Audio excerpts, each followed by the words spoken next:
Друзья, это главное событие и титульное противостояние за пояс. 5 раундов по 5 минут. И позвольте объявить состав судей, которые оценивают главное событие вечера.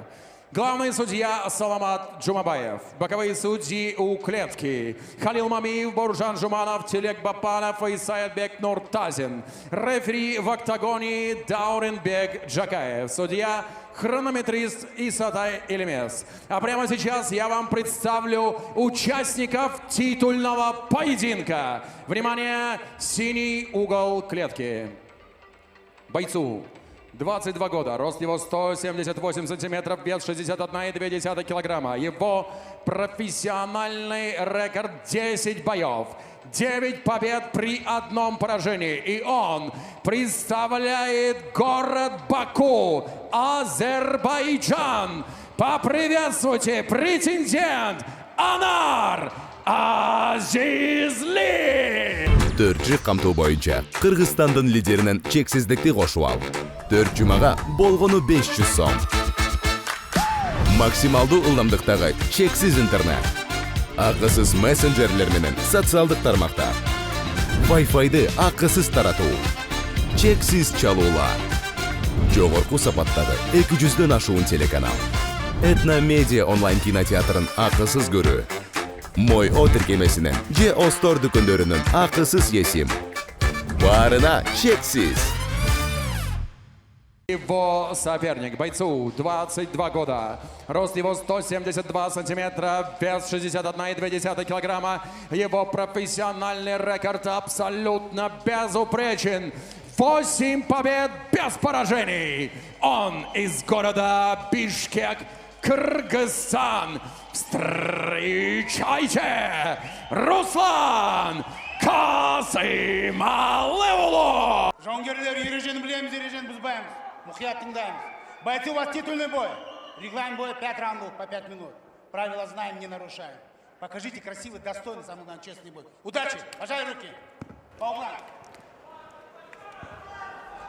Ну, кто, если не Дауренбек Джакаев, рассудит участников главного события сегодняшнего вечера?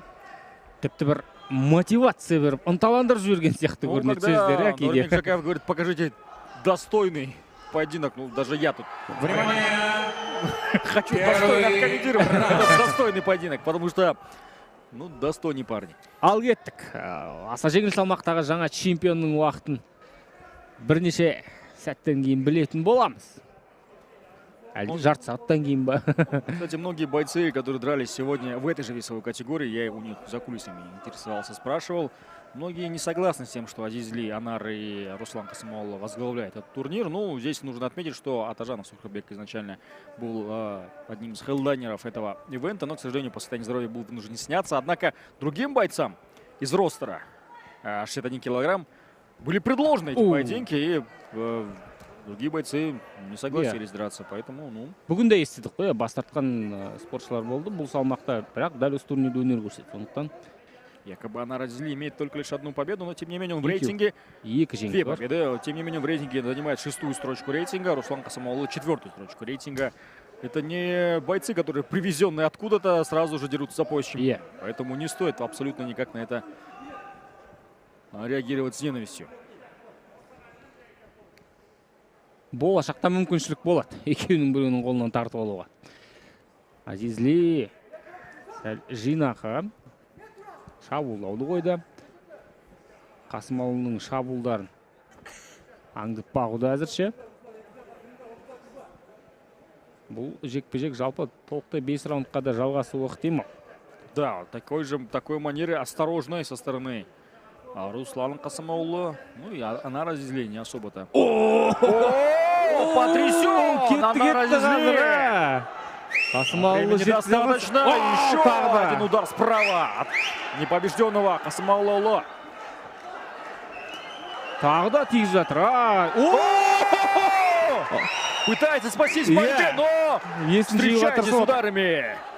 Атылмай, да? Касымалыұлы қараш қандай жинақы. Да, понимаю, что вот сейчас может туда срочить, отправить нокаут, но тем не менее не торопится, обрати внимание. Ешқандай бір алаңға сырлы жоқ, қараш қалай жинақы. Бірақ Азизли біраз есін жиып алған сияқты. Жеп өтіп жатыр, мына қолмен соққылары. Ал көрейік қазір. Тағы да оң қолмен соққын дайындап жүрген сияқты. Қасымалы өзі бар түрмен көрсетіп тұр осы соққыны. Кет. Болды. Новый чемпион! Руслан Қасымалы. Қарсы алыңыздар, құрметті көрермен, 9-0, мінсіз рекорд. Финиш бірінші раундта. Тамаша. Ну вот теперь мне становится интересно. Дивизион одан да қыза түскен сияқты, е? Қалай ойлайсың? Что было бы против Сухрабека Атажанов в поединке? Атажановты да қапы қалдырып алар еді бұндай жігіт. Деп ойлаймын. Ну, вопрос, конечно же. Ну, вот после такого... Енді айтып отырмын, қара, дивизион қыза түсті. Атажанов ол бір бөлек. Қазір бізде 6-0 Абай Жалал, 8-0 Баймен Нұржігіт бар. Одан бөлек Теймур Жапаров бар қазір. Бұл салмақта өнер көрсетуі мүмкін. Магомед Айбаз Айдынов жуырда оралған спортшылардың қатарында. Есть еще бывший чемпион Алишер Габдуллин, который занимает вторую строчку рейтинга сразу Алишер Габдуллин, Сухрабека Атажанова. В общем, здесь я не знаю, мои полномочия на этом как бы все. Бір-бірінен қашпаса, не деген сұмдық жекпе-жектер алдағы уақытта Если матчмейкер лиги и президент лиги смогут договориться с каждым, то, это будет сумасшедший поединок. Лига басшысы айтпақшы, чемпион болғанға дейін адам бір, чемпион болғаннан кейін адам бір бөлек деген сияқты. Сондықтан енді Қасымалы тұрақты түрде жекпе-жектерді қабылдап, бұл жігітті үздіктерге қарсы айқастарда көреміз деп үміттенемін. Жалпы қазір Октагон лигасына жетпей тұрған, әсіресе дәл осы салмаққа қатысты жетпей тұрған дүние бұл қайта-қайта вакантты титулдарға таласа беру емес, ал титулдарды қорғау. Ресми түрде жеңімпаздың есімі аталады. Уважаемые дамы и господа, рефери в клетке Дауренбек Джакаев остановил этот бой в первом раунде на 2 минуте 33 секунде. Нокаутом в этом поединке победу одержал и становится чемпионом лиги «Октагон» в легчайшем весе спортсмен из Кыргызстана Руслан Касымалы.